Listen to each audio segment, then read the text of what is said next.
I have a request from Gottfried to be the first speaker. Okay, I'm Henry's brother-in-law, and I want to say that Virgilia's mother first visited with some friends the Stuttgart Rudolf Steiner School in Stuttgart in the early 1920s.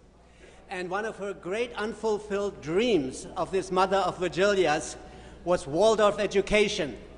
In the middle of the war in Japan, I was homeschooled. I learned my German in Waldorf texts.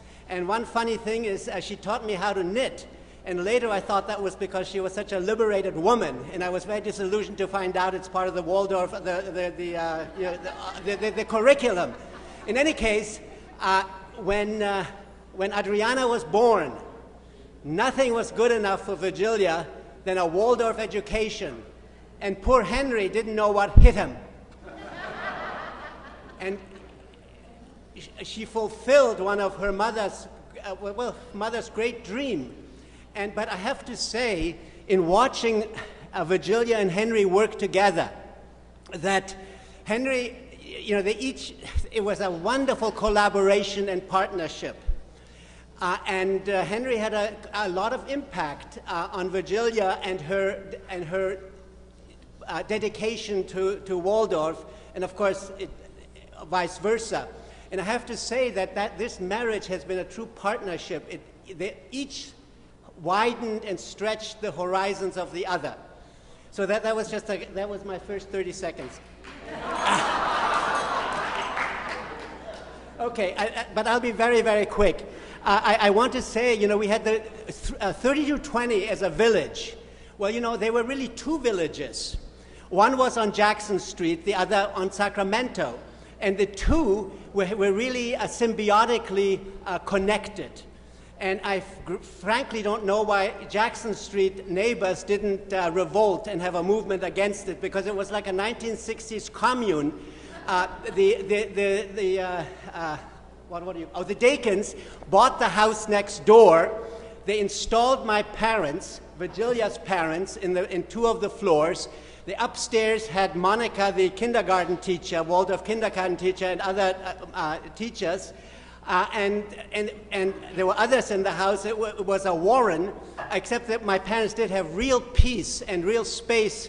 They had not really had good housing since their first 2 years in Japan in the 1930s. So it was a wonderful, wonderful situation. But between those two houses, there was a constant traffic. And visiting there, it was really like a kibbutz.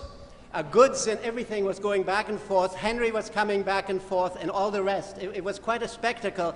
And my parents, when they were older, they wanted the sun. And so they would sun themselves on Jackson Street. Two elegant mansions among elegant mansions, and there they were. And Henry, Virgilia, it was all okay. And apparently nobody complained. But, this wonderful and remarkable acceptance of my parents next door, Virgilia's parents next door, by Henry, and his welcoming is something for which we have tremendous gratitude. And Michaela is here, and both of us, I'm representing her also, Virgilia's other sister. You couldn't find a more eccentric, difficult, wonderful man than Virgilia's father, and so on. But it worked. They respected each other, they had their boundaries, and for 15 years, I couldn't imagine having in-laws living right next to me. But they managed, and they did it beautifully. And for that, we are very, very grateful.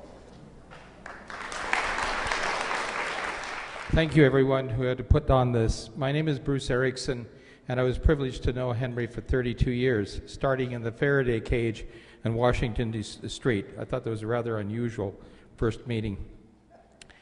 I want to say two things here this evening. One is there's another angel in this room who guided us to Henry, who unfortunately couldn't be with us because he passed away a year ago, and that was Jim Carnstead, who many of you know and respect, and was responsible for introducing. He introduced me to Henry. When I hear all the voices and everything you have to say, and I couldn't add anything more to it because there's so many enriching stories, I was thinking in my seat, what do I have to say about Henry? I think Henry really is a role model for the future human on this earth, because in these rapidly changing times, his versatility of mind and instinct and intuition and gathering in so many different ways, okay, and his embracing so many different avenues. Stop and think of the challenges that face this earth right now and all of humanity, and I hope that this whole event is recorded in such a way, and on the title of the article says the future human, Henry Dakin, our role model. Namaste, everybody. I'm here speaking for Henry's Indian family, his youngest sister, Meera, and my aunt. And you've heard from Sue, and you've heard from Henry's family here. And Sam, like Henry, doesn't like to speak much, but it's wonderful for me to know that they're there. I'm just here. I came here, and I was amazed to see Virgilia open her home like an Indian home. Everybody comes and camps out there. That's what happens in India. So I want to welcome all of you to India anytime you want to come there. We had Julia at my wedding, and that's the time when she wanted to be a firewoman. And of course, well, Adriana, you haven't come, but David has been here, and Rose, you've come to India? Oh, sorry, I wasn't there then. So 2 months, all right. So all of you are welcome to Henry's extended family in India, and also to San Diego, where we currently are. Just want to add one more thing about my aunt Mary, Henry's youngest sister. She now goes by Meera Dakin, and Dakin in India is Dakin, which is messenger, which is kind of what Henry was. He was a messenger of the future, a messenger of connectedness, of peace, of bringing together technology and bringing together all of us. So thank you. Hi, everyone. So many wonderful stories have been told about Henry. I second them all and add to them, and have so many fond memories of working with him. Working with Henry every night until 11 or midnight or 1 in the morning. So I won't add any more stories, just a few passing thoughts. We miss you, Henry. Your passing is such a great loss. We miss your kind manner and subtle humor, your sharp mind and visionary thinking, your warm-hearted desire to help others. Your drive to improve our world was exemplary and contagious. The center you created at 3220 affected thousands over the years. Your lifetime contribution was outstanding. Your passing reminds us of the importance of appreciating the time we have with each other right now and working to improve our world. Thank you, Henry. My name's Kay Griffin, although Jim Carnstead always called me Rat Lady, because back in the days of the hippie bee, and I always took my little rat everywhere with me. So for all his life, he called me Rat Lady. I don't remember which thing got me to the Dakin Gallery, because it might have been Stanley Krippner, because I studied parapsychology with him from '73. Does anybody know actually what year the Dakin Gallery opened? Because I'm 86. Are you sure it wasn't before that? Some of my memories seem to be before that. And a group that I was involved in that we did things up there was Mondo 2000 that I didn't hear on your list.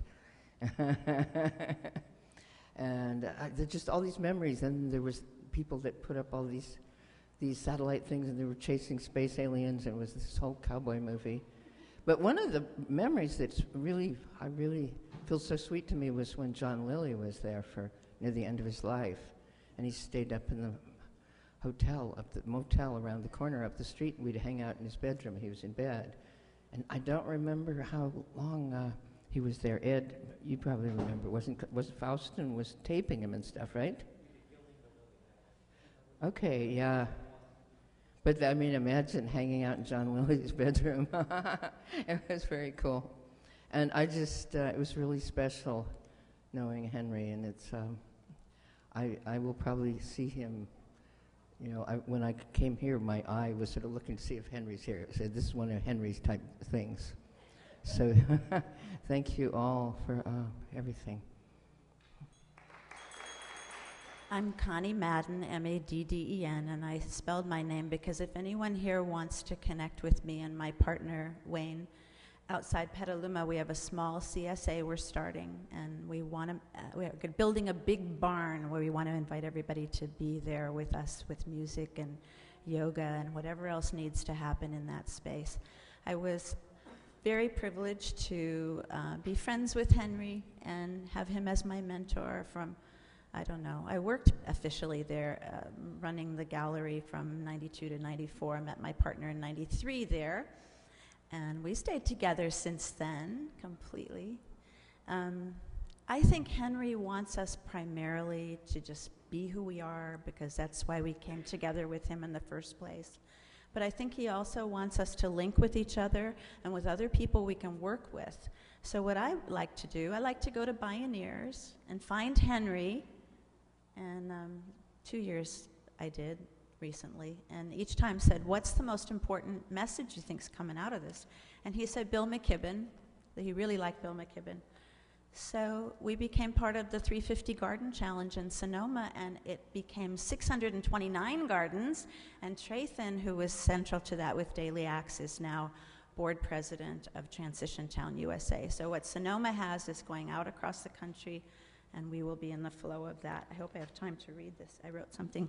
Henry, grown child, swinging from the top of the escalator at the Commonwealth Club. Trading cap guns for teddy bears at Dakin Toys. Wise man, computer nerd, early adopter of the Apple computer. Global communications provider to thousands through satellite uplinks and downlinks, through Tides Foundation, PeaceNet, Bioneers, Parapsychology Research Group, Threshold Foundation, Beyond War. But those are just group names. Henry fed me and my little boy lunch at the Fairmont Sunday brunch, at Garibaldi's with a sister of perpetual indulgence in full drag, once with Jerry Brown and 3220 friends.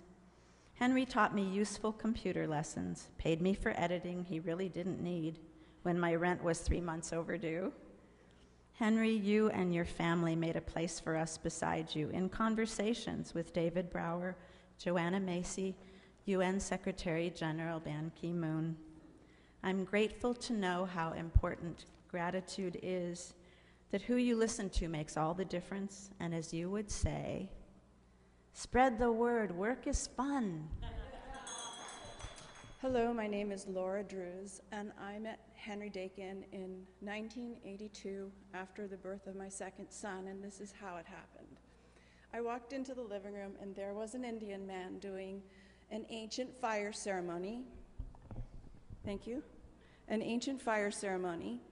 And he was sitting there with my husband and my husband's best friend. And he said something that he thought I was someone who was going to be able to help him find scientists who would link ancient physics to modern physics.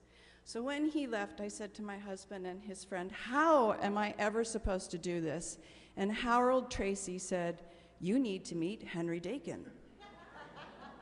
So he gave me Henry's phone number, and the next day I called him, at which point I was told I couldn't see him for 2 or 3 weeks. But that afternoon, my husband, who was a rainbow warrior, was having a party with Greenpeace at the Saybrook Institute. And there were just so many people there that I ended up getting stuck in a doorway with a man.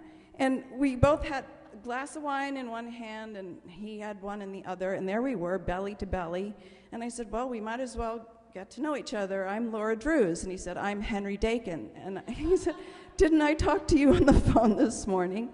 How would you like to do lunch tomorrow? So we did lunch. He said, what would you like to talk about? And I said, well, this man from India came and did this ancient fire ceremony, which was supposed to heal the ozone layer and reduce background radiation. He said, okay, well, we should go talk to William Tiller at Stanford. And I met all these people who were able to say, yes, there is some virtue to the ancient physics. And so it gets to be very cyclical that he said, then there was this man who was sitting in his living room doing the fire ceremony. He said that man had come to his living room too. So one of the things that Henry did for me personally was he had me transcribe some of the tapes for the State of the World Forum. And I wanted to say that if anyone wants to call, or anyone who's making the films wants it transcribed, I will be happy to do it for the grandchildren. Thank you very much.